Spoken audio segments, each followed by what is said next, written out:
let's get into it. We got to talk about a trade. Let's kick off the news and notes portion with some news across NWSL. We're getting the announcement of some trades. A trade has taken place between Racing Louisville and Washington Spirit.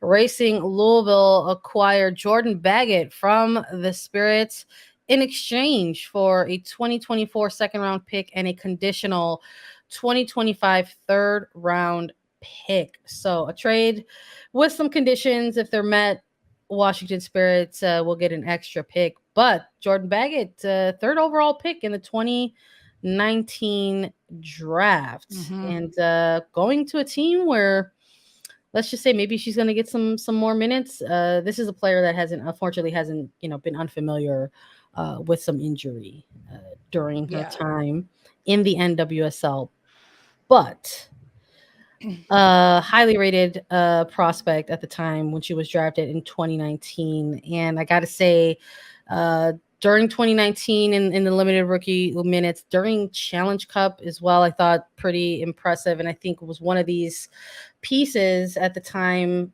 along with like an Andy Sullivan, or when they did have Rose Lavelle, like some of these pieces where they're like, this is the future of this Spirit franchise. We're going to have these players and build around them. Unfortunately, like I said, sometimes things like injury kind of disrupt some plans. I don't know if folks remember, but there was a very, very scary collision that Baggett suffered in the 2022 Challenge Cup final, kept her out throughout large chunks of the 2022 season. But on Racing Louisville side, what could it mean for them? Yeah. We're going to see her get some extended minutes with this team. I hope so, because this is a player that hasn't gotten that much time this year already with Washington, right? You just talked about Challenge Cup and Washington's opening match in Challenge Cup against Gotham. She played about a half, 45 minutes in that game. Yeah. But this is a player that has the experience, but yes, unfortunately has suffered a bit of injury. But a team like a team like Racing Louisville needs a lot of depth heading into a World Cup summer where they do have so many international players on their roster, and adding Baggett to that midfield will add a lot of depth to what they provide there and what she can do. But it's working in those minutes and getting them up to speed. It's been reported from Racing Louisville that Jordan Baggett is set to report to Louisville, Kentucky, at some point this week ahead of the Racing Louisville second home game this weekend coming up in the regular season. They play OL Reign at home. So I don't think we'll see her in that game. You usually want a few training sessions under your belt before you throw a player into the mix. But massive for a player like this. I think she'll get more opportunity at Louisville than she would have at Washington. Just the way things were not really shaking out for her at Washington. She just wasn't getting a lot of consistent minutes. There are a lot of depth players in the midfield there. And then Mark Parsons got a lot of rookies in this year that have already seen a lot of time in the midfield. So I think this is a good move for Baggett and for Louisville to try to add her into the mix there. No, I'm with you. Again, I'm just curious as to sort of like where Kim Bjorkergren, the head coach of Racing Louisville, kind of sees a player like this in his starting lineups, or if this is a bench player for him moving forward. I just am like wondering and curious about it in the sense where we're starting to see the return of extended minutes for Jalen Howells, who had kind of missed some of those first couple weeks with Racing in the regular season. Obviously, Savannah DeMello, again, another one of those kind of younger players that they picked up in the draft and want to try to build with moving forward, has pretty much become, I think, one of the regular usual suspects in a starting lineup for Bjorkegren when healthy, essentially. So I'm with you in that we're probably not going to see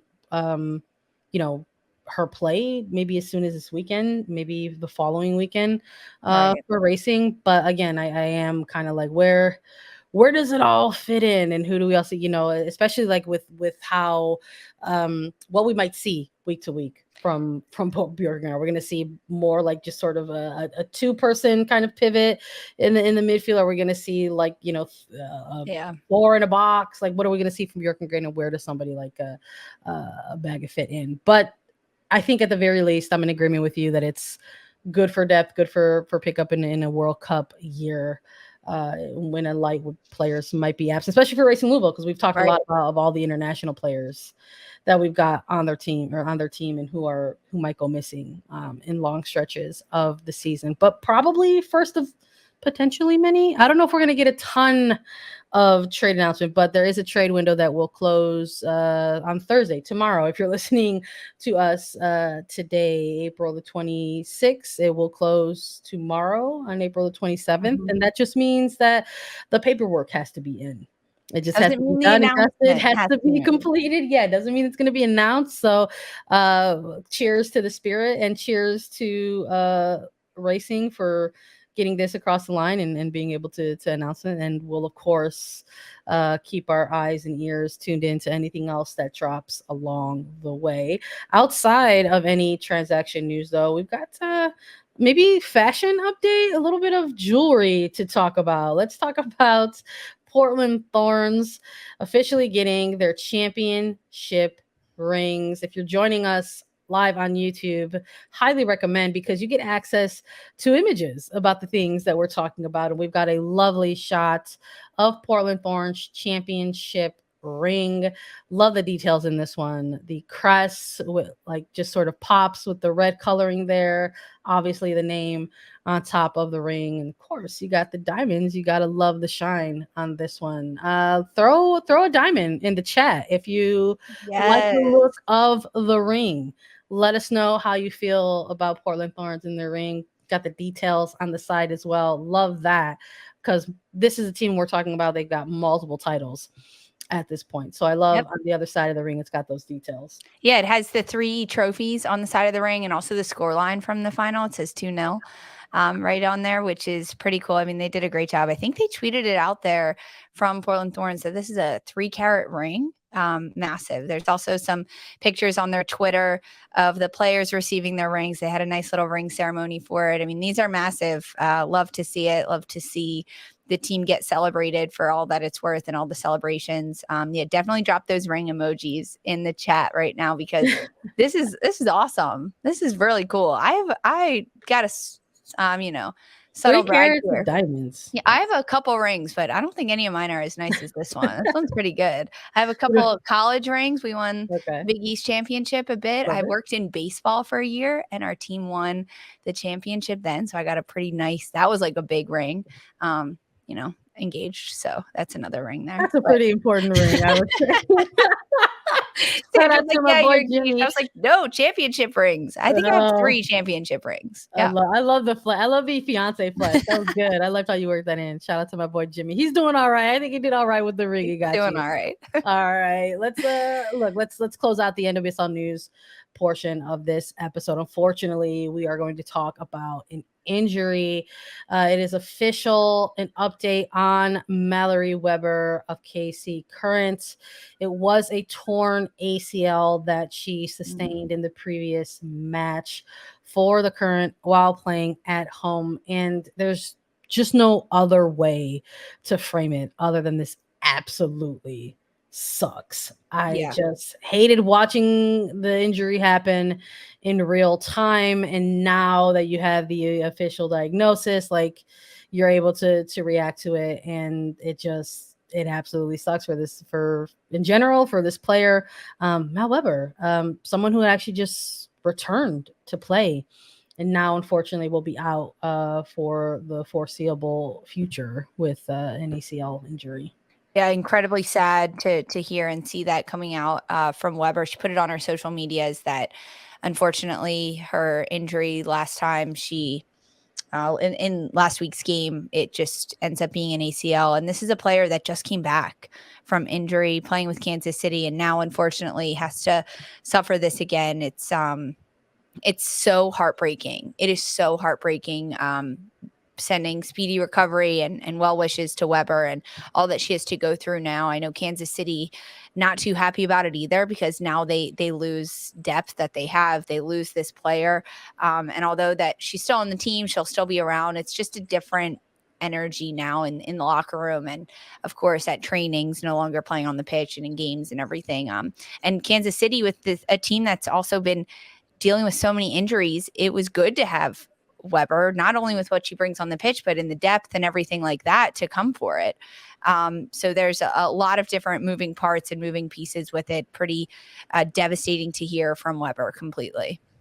Yeah, hopefully, she's able to get on a quick track to recovery in all parts of that include the medical side of it, if it requires an extensive surgery, and also the mental side of it as well. Hope that she continues to have great support and great resources around her. And of course, we send her best wishes in her recovery. But one thing I do want to touch on before we do pivot out of NWSL news, send a bit of congratulations to Bella Bixby, who has 20 clean sheets in 40 regular season matches. That is the fastest to 20 clean sheets in NWSL history. So congratulations in order for Portland. Massive.